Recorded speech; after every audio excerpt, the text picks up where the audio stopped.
Grandma wants to see you." Madison's voice, sugary and sharp, sliced through the hallway like cold steel. The words cut through the stillness of the Carter estate, where every creak of the antique floorboards echoed like a secret trying to escape. I looked up from my laptop, the cursor blinking over a half-finished sentence. She hadn't even bothered to knock. "She's resting," I said, my voice even. "Doctor." Kim said she needed to sleep through the afternoon. Madison arched a brow, her perfectly lacquered nails tapping against the doorframe in that insufferable rhythm she used whenever she was feeling superior, which was always. "Well, she's asking for you now," she replied, sweet as spoiled honey. "Unless your little novellas are more important than Grandma's final days." I didn't answer. There was no winning with Madison. She always moved the goalpost. I simply closed my laptop, stood, and followed her down the hall. The Carter family estate in Lake Forest had never felt like home. Not to me. To Madison, it was a throne room.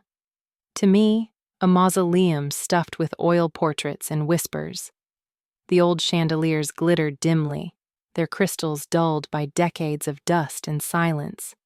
It smelled like old books and cold tea. We reached the double doors of Grandma's suite. Madison didn't wait. She pushed them open as if she still lived here, as if the house itself bowed to her command. I hovered at the threshold. The air was thick with lavender and something else, something metallic. Grace Carter, the matriarch of the family, lay propped up against embroidered pillows, her once commanding posture reduced to a frail silhouette. The oxygen machine whirred softly beside her. Her silver hair was braided back neatly, her skin like fine tissue stretched over bone. And beside her sat Mr. Dalton, briefcase at his feet, glasses gleaming under the warm lamplight.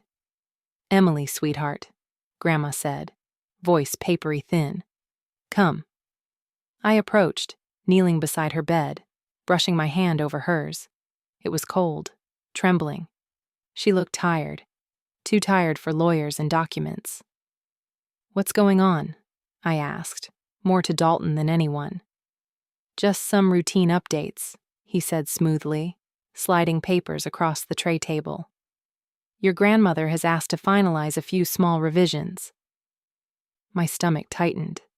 Madison was already handing over a pen. Not just any pen, Grandpa Charles's old fountain pen.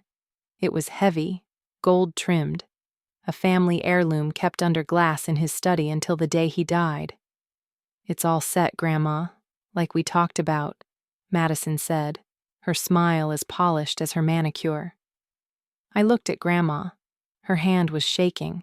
Her lips barely moved as she scrawled something across the page. Her signature was crooked, fragile. Dalton swept the papers away the second she lifted the pen. "Wait," I said. "What exactly did she sign?" "Legal housekeeping," Madison chimed in before Dalton could respond. "Nothing you need to worry your pretty little head about." I stood slowly. "Did you just have her sign a new will?" Grandma's eyes fluttered shut, as if the effort had drained her. Madison turned to me and smirked. "You really should be more grateful, Emily. While you're playing nurse and scribbling poems, someone has to manage real-world affairs." "They're not poems," I muttered. "My last novel was nominated for—" "Something no one's heard of," she cut in. "Meanwhile, I brokered 3 commercial properties this quarter. I know how to grow a portfolio, Emily. Grandma understands that now." She said it with such finality that I didn't even try to respond. I turned back to Grandma, adjusting her blanket, watching her chest rise and fall in slow, shallow breaths. By the time I looked up again, Madison was gone. So was Mr. Dalton. All that remained was the pen. Later that evening, I couldn't write, couldn't read, couldn't breathe. I paced the hallways like I had when I was a child, barefoot and restless. Back then, this house had seemed magical. Every hallway held secrets. Every door led to wonder. Now it felt like every corner was hiding a knife. I stopped outside the blue room. Its door had always been locked. It was Grandma's private sanctuary, her retreat. Even Madison never had a key. But I remembered the way Grandma had looked at me after signing those papers. The way her fingers had barely curled around mine when she whispered, "The blue room. The lighthouse painting." She hadn't said anything else, but the words lodged in my chest like a splinter I couldn't dig out. I pressed my palm to the door, half expecting it to give. It didn't. Of course not. But the hallway behind me stayed quiet. The air seemed to hold its breath. That night I stood outside the blue room door. It was locked. But Grandma's message echoed louder than the silence. The painting didn't just hang. It watched. Even now, as I stood in the doorway of the blue room with the moon casting pale bars of light across the carpet, I felt its gaze. The lighthouse, centered in the oil painting above the writing desk, loomed in its storm-lit frame like a silent sentinel. The brushstrokes were old, weathered, but the beam of light reaching through the painted fog seemed to pulse, almost breathe. This was where Grandma had led me. Her final whisper had been a trailhead, and tonight, I followed. The doorknob had creaked slightly as I turned it, surprised to find it unlocked. No one had entered this room in years, or so I thought. Dust hung in the air like old perfume, and the velvet curtains that filtered moonlight through cobalt glass painted everything blue and silver. The room smelled of cedar, books, and time. Everything in the blue room was arranged with deliberate care. The antique desk stood beneath the lighthouse painting. Beside it, a glass dome encased a dried rose. A chessboard rested near the window, a game frozen mid-match. Queen threatened, rook poised. I stepped inside slowly, floorboards groaning beneath my feet.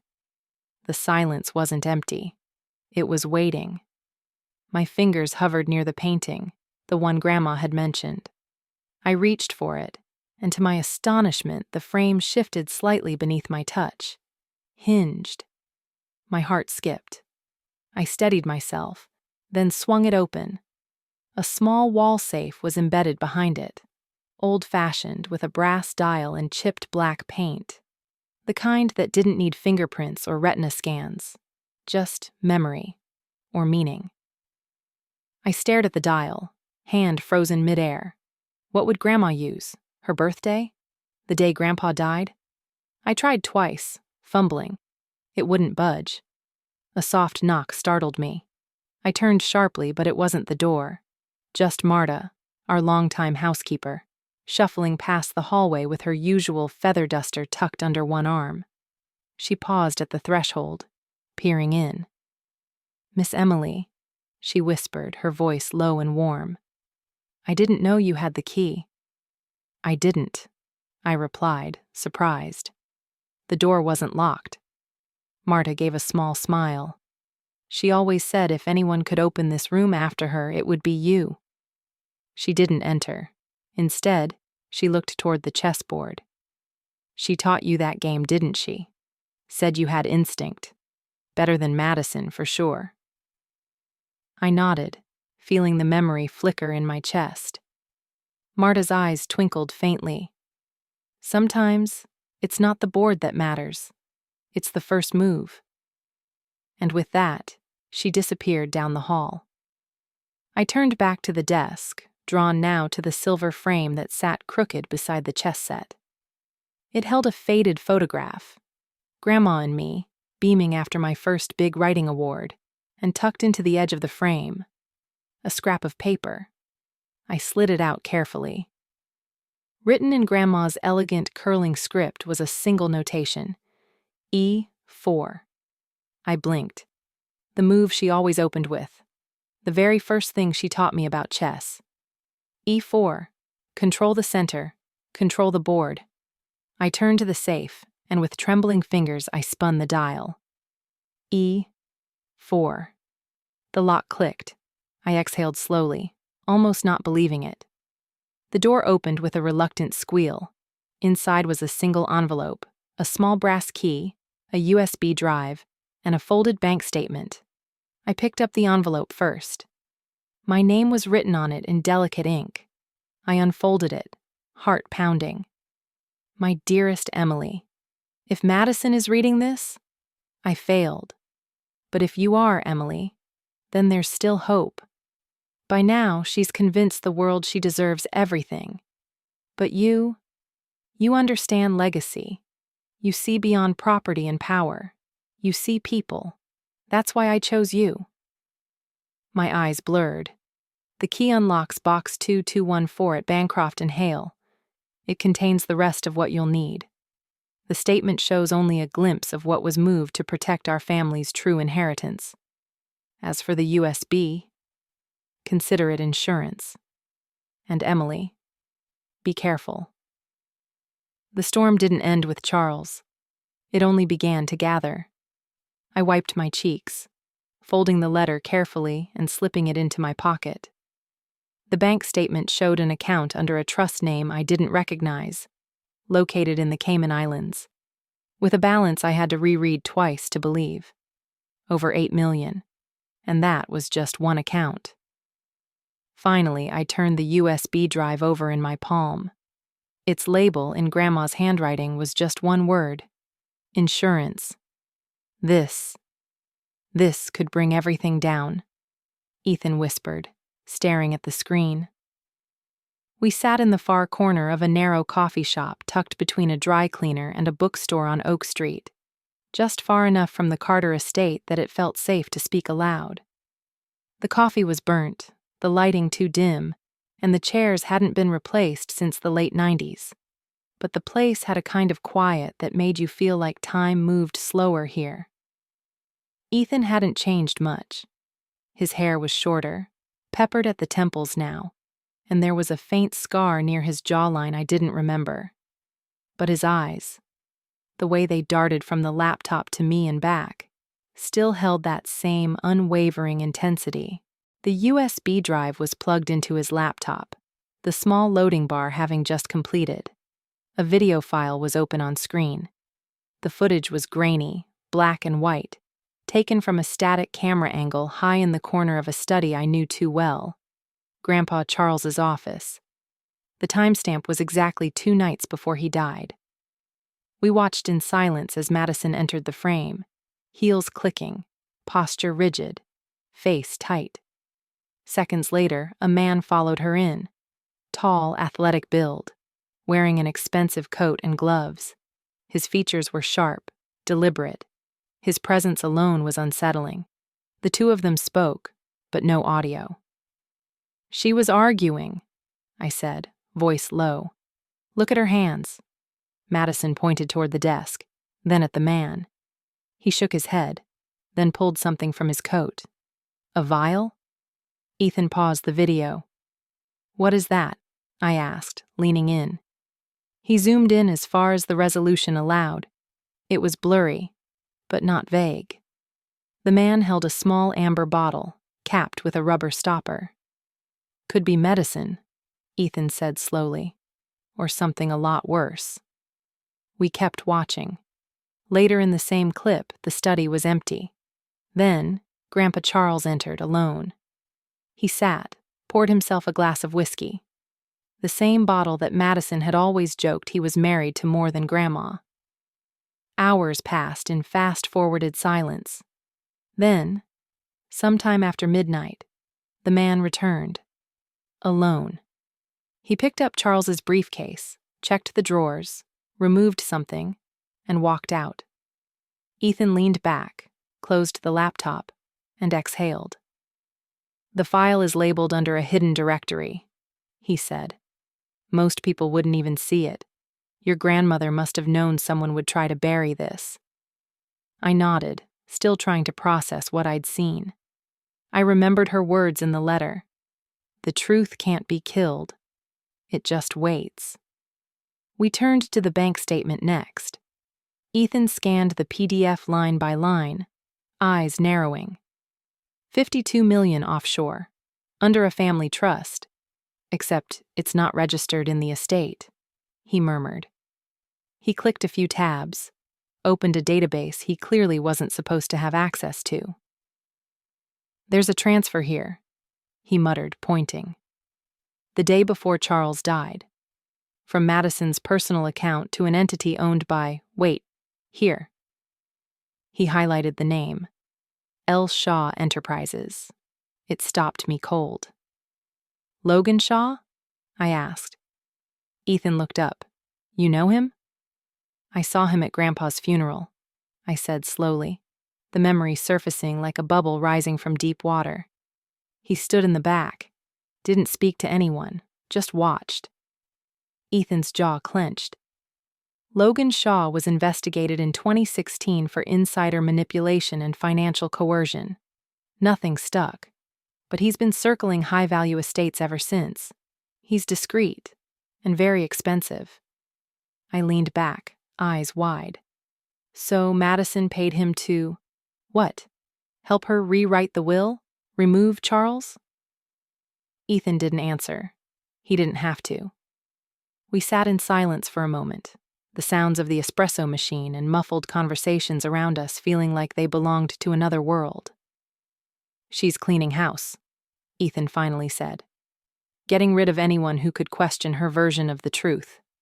That's what this is. A controlled story. And Grandma? I asked. His gaze softened. I think she suspected something ever since Charles's death. That's why she started hiding things. Why she left you the clue. Outside, the wind picked up, swirling dry leaves against the windows. The late October chill had finally crept in, brushing the glass with a warning. Ethan's phone buzzed. He glanced at it and frowned. Unknown number, he said, then silenced it. A moment later, my phone lit up too. Same notification. No caller ID. I hesitated, then tapped the screen. A single message appeared. You're digging too deep, Emily. Some graves should stay buried. You only think you're invisible because I let you be, Madison hissed, her lips brushing past my ear. Her breath was cold and too close. I hadn't even heard her come into the room. She straightened with a smile, slow and syrupy, then walked off without waiting for a response. The echo of her stilettos against the marble floor rang like gunshots in the stillness of the Carter estate. She was rattled. I could feel it. Her confidence had started to chip, like paint peeling from a wall pretending to be whole. I stayed perfectly still until the door shut behind her. Only then did I exhale. That morning, Ethan had submitted the petition to the probate court, an emergency motion requesting an injunction to freeze all estate assets. The basis: substantial and credible suspicion of undue influence, undisclosed offshore holdings, and potential criminal misconduct. His tone in the courtroom had been measured but unwavering. The judge promised a decision by end of day. In the meantime, we waited. His office was small and a bit outdated. No chrome fixtures or floor-to-ceiling windows. But it had a weight to it, a stillness that felt like armor. Oak bookshelves lined the walls, filled with thick casebooks and framed pictures of clients long past. His desk bore the scars of years of elbows and frustration. We sat in the silence, only the occasional ping of his email breaking the air. I don't trust the courier, I said. Madison has eyes everywhere. She won't see this one coming, Ethan replied, tapping the pen against his notepad. She's used to thinking she's smarter than everyone else. I turned to the laptop, double-checking the files again. The video from the USB, the bank transactions, the notarized copies of Grandma's letter. Everything had been backed up, twice on physical drives, and once on a secure cloud server I set to auto-send a summary report every 24 hours. If anything happens to me, I said without looking at Ethan, it goes to the press, and the SEC, and the DA's office. He nodded. Good. That night, I returned to the mansion under the shroud of dusk. Marta met me at the back kitchen door, eyes cautious but resolute. "She's been in a mood," Marta whispered as she poured tea into 2 cracked porcelain cups. "Slamming doors, barking orders, like she feels something slipping." I took the cup with both hands, grateful for the warmth. "I need your help," I said softly. "I'm looking for Grandpa's journal. Something personal, somewhere she wouldn't think to check." Marta's eyes twitched. "I remember," she said. "There was a tin, a white tea tin he always kept hidden behind the flour tins. He said the smell of cinnamon masked everything." I followed her to the old pantry, now dusty and half forgotten. She handed me a step stool and pointed. "Top shelf, back corner." My fingers closed around the tin. It was heavier than it looked. Inside, wrapped in tissue paper that smelled faintly of cedar and dust, was a leather-bound journal. The cover cracked when I opened it. The first half was filled with routine entries, thoughts on the economy, brief notes about family birthdays, passive musings about art. But in the final pages, the handwriting grew uneven. "Something's off. She brings gifts now. Smoothies, pills, claims it's health stuff from her new consultant. Logan, she calls him. The way she watches me. Too eager." Last night I skipped the tea. My head's clearer today. I told Grace. She believes me. We need to move fast. My stomach turned. I flipped to the very last page. "If I die suddenly, look to Madison. Look to Logan. They want the estate, but they won't get the truth." I closed the book and tucked it into my bag. Marta was waiting in the hall. "He came that night, you know," she said softly. "Logan, dressed in a tailored coat, all polished and smiling. Said Madison sent over a wellness package. I didn't think anything of it until the next morning." I gripped the strap of my bag. "He brought it himself?" Marta nodded, eyes wet. I didn't want to believe she'd... "You didn't know," I cut in gently. "You were just trying to help." I didn't sleep that night. Instead, I wrote. I documented everything. Dates, locations, full names, passwords. I wrote it in my own hand, stored copies in 3 hidden places. By noon the next day, the injunction was granted. The court had ruled in our favor. A temporary freeze on all estate assets, pending formal investigation. Nothing could be sold, transferred, or touched. Not by Madison, not by her lawyers. The clerk sent an official notice to all financial institutions tied to the Carter estate, and a certified copy of the ruling was delivered to Madison just as she was preparing to finalize the sale of one of our grandfather's largest properties. Her face, I imagined, must have twisted when she saw the seal. I wasn't there to see it, but I didn't have to. That evening, I returned to my old bedroom, still untouched, still too quiet. I dropped my bag by the desk, lit the bedside lamp, and drew the curtains closed. The house was quieter than usual. Too quiet. Even Marta hadn't been around. The tension hung like frost on the windows. I sat on the edge of my bed, breathing slowly, letting the silence thicken. Then I saw it. A small envelope pushed under my door. No stamp. No handwriting. Just one line, typed in block letters. Last warning. Stay silent or join them underground. You're not brave, Emily. You're just reckless enough to get lucky. Logan sneered as he blocked my way in the library. Rain lashed the stained glass windows, casting fractured colors across the dusty floor. Thunder cracked in the distance like the drumroll of fate. The only light came from the flickering embers in the fireplace behind Logan's silhouette. Tall, composed, dangerous. I should have been afraid. And maybe I was. But fear was a small price for truth. "You shouldn't be here," I said, stepping back. "You're trespassing." Logan smiled, slow and deliberate. "Funny. That's the least of your problems." He advanced a step, the shadows clinging to his face in unnatural angles. Water dripped from the collar of his coat, pooling on the hardwood like oil. My fingers brushed the edge of the bookshelf behind me, searching for the slim recorder hidden inside my sleeve. "I warned you," he said. "We both did, but you just kept digging." I forced myself to stay still, calm. Listening mattered more than reacting. "You're trying to destroy a legacy you don't even understand," he continued. "Do you really think your little files and amateur sleuthing can undo years of preparation?" "I think," I said quietly, "that you just confessed to something you didn't mean to." He blinked. I pressed the hidden button and let the silence throb between us. "I'm not afraid of you, Logan." His eyes narrowed. "You should be." His voice dropped, darker. Charles never saw it coming. One sip and boom. Just like that, the old man was out. Quick, clean. Grace should have followed, but she was clever. I always hated that about her. My heart thudded so loudly I thought it might give me away.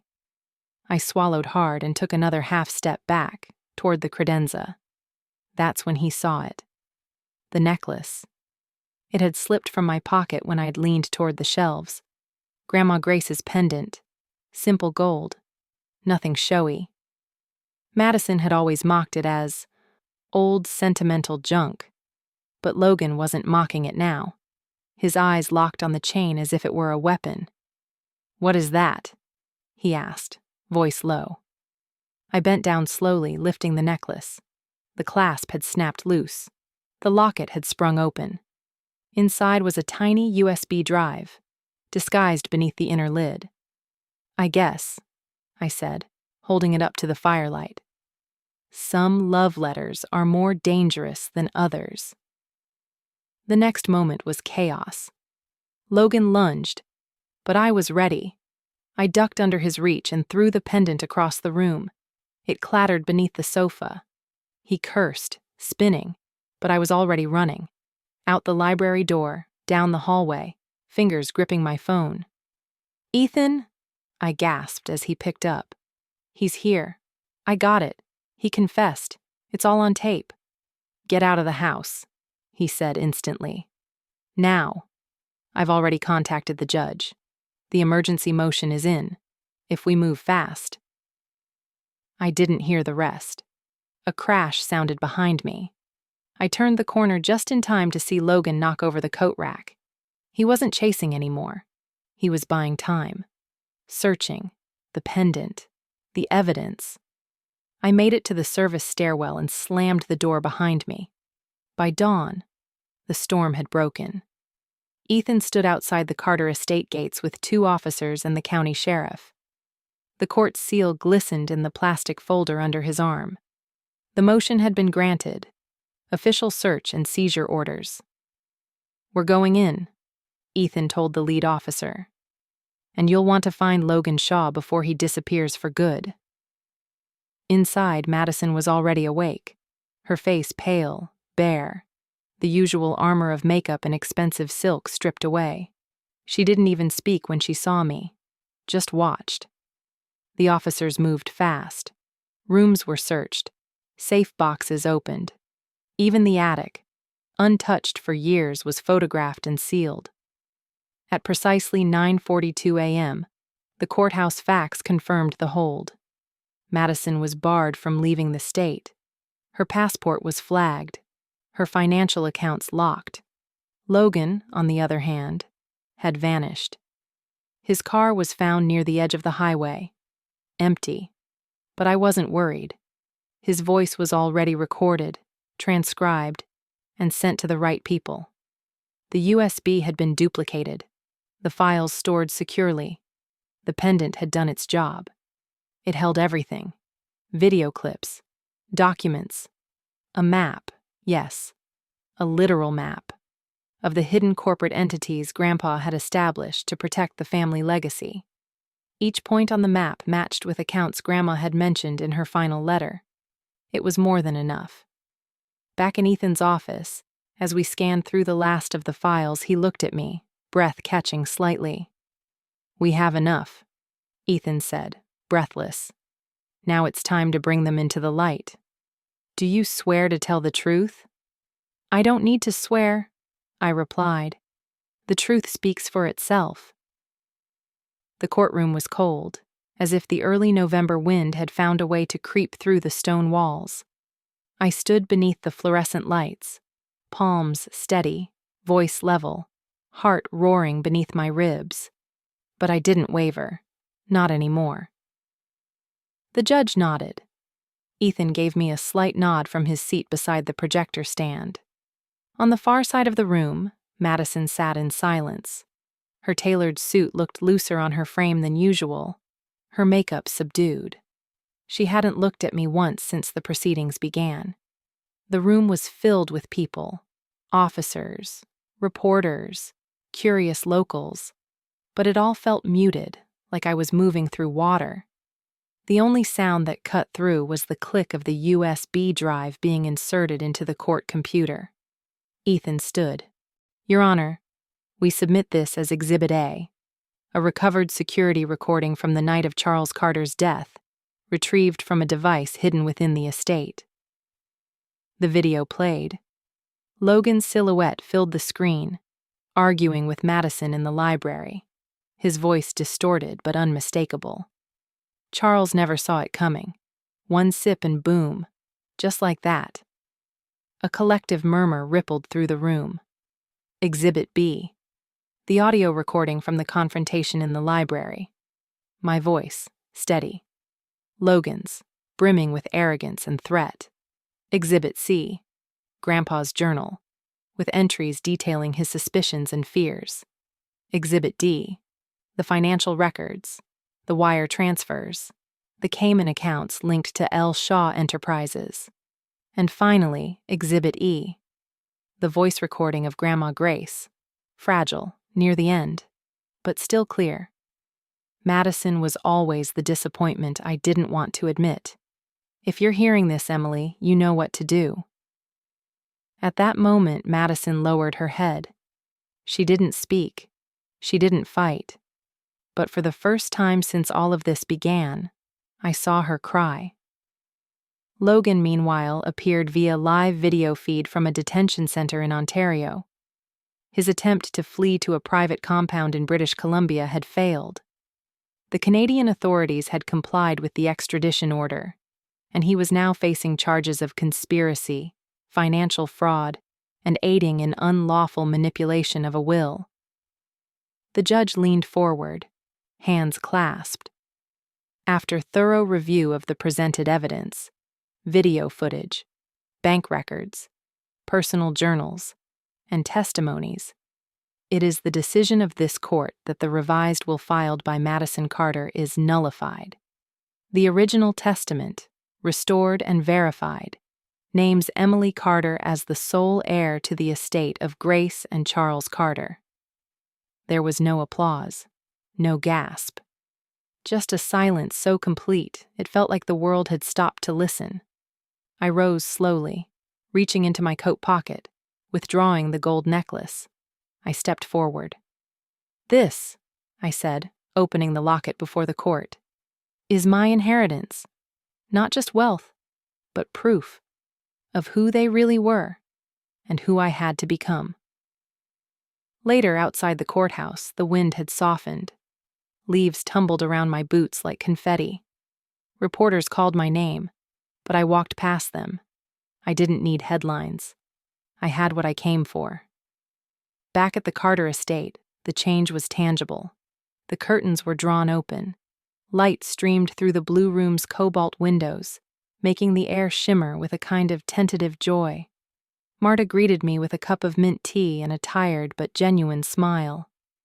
"I never thought I'd see this house breathe again," she whispered. "You're not going anywhere," I said. "You're officially the estate's honorary housekeeper, for life." Tears welled in her eyes. Your grandmother would be proud. I didn't answer. I just nodded, throat tight. Later that evening, I stood in the blue room, the painting of the lighthouse in my hands.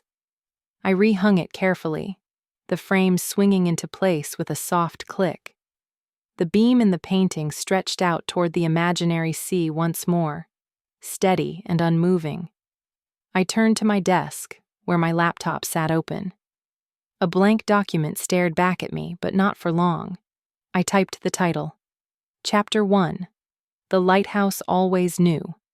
And finally, I smiled. Do you swear to tell the truth? I don't need to swear, I replied. The truth speaks for itself. The courtroom was hushed, heavy with anticipation. Outside, the trees had shed most of their leaves, their bare branches scratching against the courthouse windows like nervous fingers. A cold wind swept through the seams of the building, but inside, everything felt even colder, sterile, methodical, inevitable. I stood in the witness box, heart steady but full. Across the room, Madison sat with her arms crossed tightly against her chest, her jaw rigid. She hadn't spoken once since the proceedings began. Behind her, rows of observers, reporters, and court officials watched as Ethan stepped forward, plugging in the final USB into the courtroom's presentation system. We present this final sequence, Ethan said calmly. A complete summary of the material recovered, corroborated by official financial statements, medical records, and sworn testimony. The screen flickered. The lights dimmed. First came the video. Logan and Madison, late at night in the Carter Library. The date stamp matched the night of Grandpa Charles's death. No audio this time. Just the unmistakable vial passed between them. Madison's agitated gestures. Logan's quiet intensity. Next, the audio recording. My voice, low and clear, coaxing Logan into speaking. His arrogance had done the rest. Charles never saw it coming. One sip and boom. Just like that. A few gasps filled the room. Then Grandpa's journal appeared on screen. Pages scanned and time-stamped, his shaky handwriting describing Madison's strange behavior, the sudden pills, the wellness treatments. He'd known. Grace's voice came last. The final nail. Her private recording, stashed inside a pendant she'd worn even on her deathbed, played through the court's sound system with devastating clarity. Madison was always the disappointment I didn't want to admit. If you're hearing this, Emily, you know what to do. Madison's shoulders stiffened. She didn't cry, not at first. But when the words repeated, when Grandma's voice cracked with exhaustion and regret, I saw the first tear slip down Madison's cheek. She wiped it quickly. But it was there. From a screen in the corner, Logan's image flickered in, grainy and distant, streaming live from a federal holding facility in Ontario. His face was a mask of barely concealed rage. He had tried to run. They'd caught him just a few miles from the border, hiding in a lakeside cabin under a fake name. His extradition had been expedited, thanks to the weight of the evidence and the press attention. The judge adjusted his glasses and cleared his throat. This court finds overwhelming evidence that the last known will was signed under conditions of undue influence and medical incapacity. Given the testimony and proof submitted, including a previously notarized version of the will, this court restores the original testament of Grace and Charles Carter. The estate shall be transferred in full to Emily Carter, as per their original intent. I didn't hear anything for a moment, just the blood pounding in my ears. Ethan turned to me, a subtle nod of victory in his eyes. I stepped forward, pulling the pendant from my pocket. I held it up, then opened the tiny latch, revealing the hidden USB inside. "This is my inheritance," I said, my voice clear across the room. Not just wealth, but proof of who they were, of what was stolen, and of what I choose to protect. The courtroom remained still. Even the judge looked moved. Later, as the crowd filtered out and the press swarmed Ethan for statements, I walked outside alone. The air smelled like frost and burnt leaves. For the first time in months, I could breathe. Returning to the Carter estate felt surreal. The curtains had been drawn open. The blue room was no longer a vault of secrets, but a place of purpose. Light streamed in through the tall windows, bouncing off polished wood and antique brass. Marta had arranged fresh flowers on the desk. She turned as I entered, wiping her hands on her apron, though I'd told her a dozen times she didn't need to wear it anymore. "Miss Emily," she said, smiling, "it's really yours now." "No," I said gently. "It's still theirs. I'm just the guardian." I walked to the wall and lifted the painting of the lighthouse back into place. The safe behind it now stood empty, its secrets spent. But the painting remained, watchful, guiding, constant. On the desk, my laptop was open. A fresh document waited. I typed the words slowly, deliberately. Chapter 1. The lighthouse always knew. Outside, the world moved on, quiet, crisp, alive. And I did too.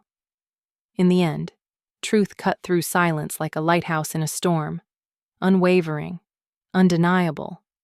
The schemes unraveled, the masks fell, and justice finally stepped into the room that had once felt suffocating with secrets. Because justice isn't given. It's fought for, word by word, proof by proof. Like the final chord of a long-forgotten melody, justice may arrive late, but it resonates powerfully once it's heard. No wall of lies can stand forever against the tide of truth.